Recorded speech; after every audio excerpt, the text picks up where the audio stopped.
Welcome back to the table for the Friday, May 29, 2026 installment of Market Plus. Joining us now, Brad Matthews. You may recognize that you don't recognize him.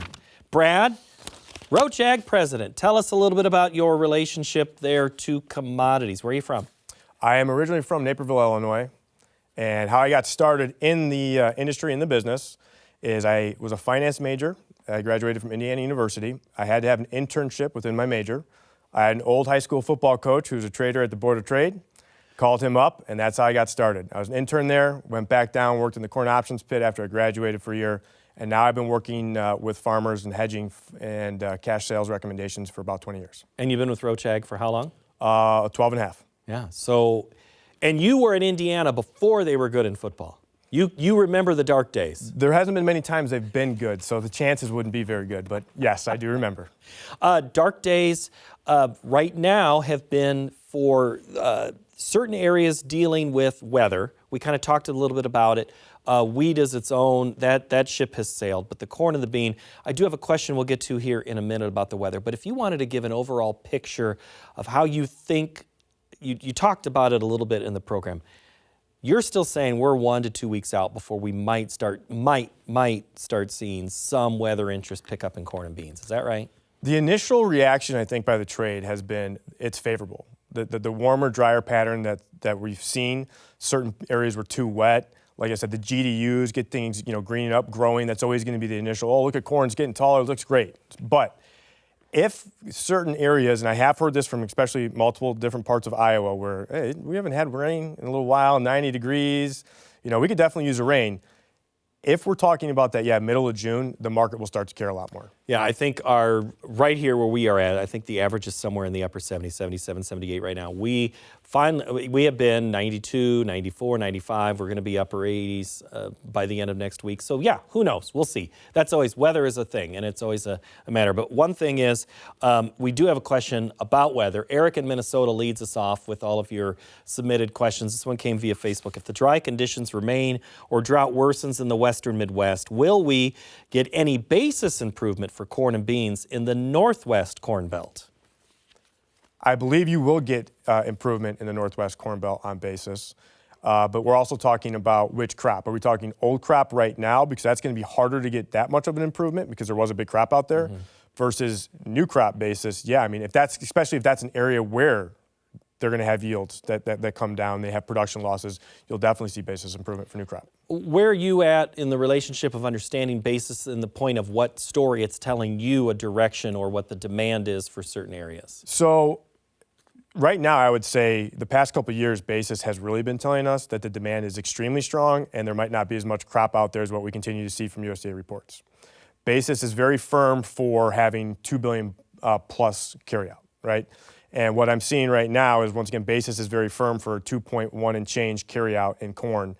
And what that tells me is either there's not a lot of corn out there left to be sold or demand is that strong. And I honestly think it's a combination of both. I think we have some of the best demand we've ever had in the export market. I think ethanol margins are great, so ethanol is willing to pay up to get that corn to continue to grind. And I also think that farmers sold more than they have in past years. Well, that's what I was going to ask. So, I mean, the farmer has pried open the bin door? I believe so. I mean, there's still grain to be sold, don't get me wrong. But there are years where you feel like there's half the crop still left to be sold going into June, July, and August. I think it's a lot less than that this year. Which those who keep what we call gambling bushels at the end of June, July might hit it or might just sweep it low. That could happen. Yeah, absolutely. I mean, most years, if they hold it into August, it's being sold low. But I think they say around 2 out of 10 years you get an opportunity. All right. Well, let's talk about opportunities. Let's see. Joel in Oklahoma. This one's another weather story, but this one's related to the cattle. How close is this drought in traditional cattle country to causing another cow herd liquidation? That's a great question. And I don't know that I have an exact answer for that. I'm not sure that you're going to have a herd liquidation on that as of right now. I don't see that, but I think what you have seen is that there have been more feeder cattle coming to the market early, which could be an opportunity for first quarter of 2027 for prices. Well, and this cattle market, I mean, I guess I went around it a little bit. We do have tariffs and imports possibly coming from Brazil. But the story this week that we didn't get mentioned when it comes to beef is Australia's beef farmers, they're expecting China to put tariffs on. So it's not just the United States that gets the tariffs, but what does that mean in this global meat complex? That's a great question. You know, part of that then makes you wonder if the talk was a deal with China, the $17 billion, and they said more agricultural products. One of the things that they said they're going to potentially buy more from us is beef. Do we actually start to see that pick up then from China? That would absolutely help support prices. But it's really a big back and forth yo-yo with some of that stuff too, because at one point we were told that we were going to get rid of the tariffs from Argentina. We had a huge dump in price, and then later that day they told us we weren't going to do that anymore. So I still think that that's a risk as well about potentially importing. And then you always have the question of when is the day where we open up the border again for these feeder cattle from Mexico? Yeah, got an idea on that one? I do not. I think we're still a little bit of ways away, but when that day does come, I mean, that's one of those things we talk about, the black swan. It will have an effect big time on price. Is that anything that can be gradually done? I honestly don't know. Yeah, I mean, that's because I think everybody's just waiting for that moment when that happens that, oh goodness, I didn't have protection, I'm in trouble. Yes. Is one of those things which you talked about in the main program. All right, we got another weather question. This one is tied to the price of corn, and it is Joel in Minnesota. Could we hit $6 in corn if we stay a bit drier? So we talked about on the show a lot of these different things. If China is a buyer, I mean, we already lost basically 180 million bushels from you take this old crop carryout to what they're expecting for the new crop carryout. 180 million bushels less, right? We're in the 1.9s. If you take yield down from a 183 to say a 180, and if the acres happen to be, say, 500,000 too high, you're already starting to talk about $6 corn, especially if you throw in China buying. The carryout gets tight pretty quick. So yes, I would say if there is a weather problem and we have, 3 to 5 bushels off of the current 183 trend, that's going to make the corn market pretty excited. And much more reactionary to anything that could be happening. Absolutely. Yeah, when you're dealing with lower numbers. All right, speaking of reactionary markets, and you just showed the corn chart, but this one is pretty tied to it. Kevin in Missouri is wanting to know, with a third of the fertilizer being shut down because of the Iranian war, what's the long-term result? I wish I had a great answer for that, but what it looks like right now is that inputs for 2027 are extremely high, and where prices are is not profitable. Talking to the customers I work with, they just don't know how they can afford to plant corn with where those inputs are looking. And that's where guys don't have that year's crop pre-booked, right? So the question then becomes how long do fertilizer prices stay where they are with the Iran situation? The longer that goes on and the longer that those prices are inflated, it will absolutely have an impact on 2027 because you will lose significant acres if things don't change. And so yes, 27 is an influence. Even if this, now that's too much of a speculation. 28 is possible that could be influenced too, because it does take a long time to work through a major disruption to the system like we've dealt with the last 90 days. Is that right? That is correct.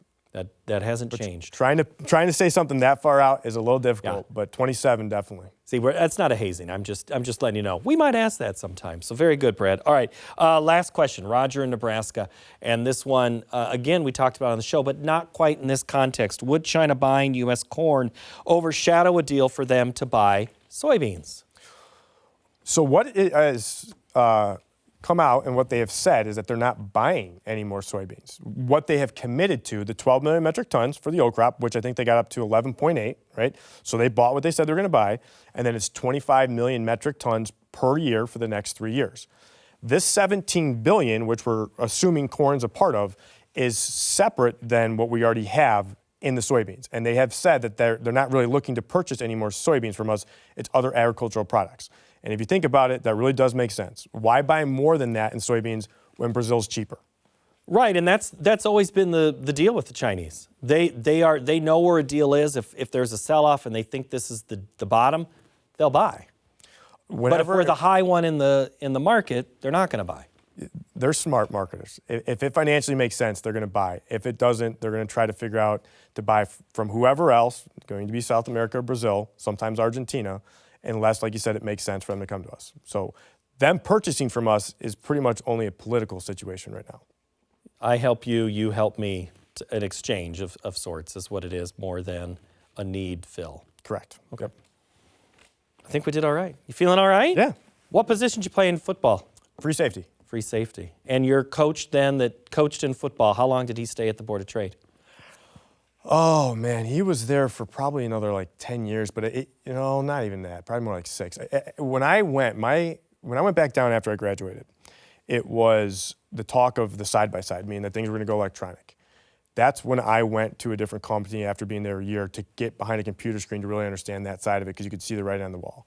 When I got to the company then that I was with, it was 90% in the pit, 10% on the screen. Within 1 year, it was 90-10 the other way.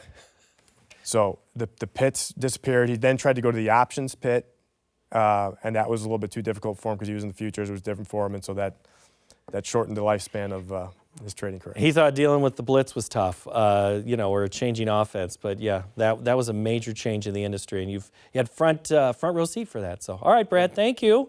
Great job. Thank you. All right, that's Brad Matthews. Next week, we're going to break down the forces reshaping the cattle market. And Matt Bennett will sit over there and break down the commodity market. So thank you so very much for joining us. Have a great week.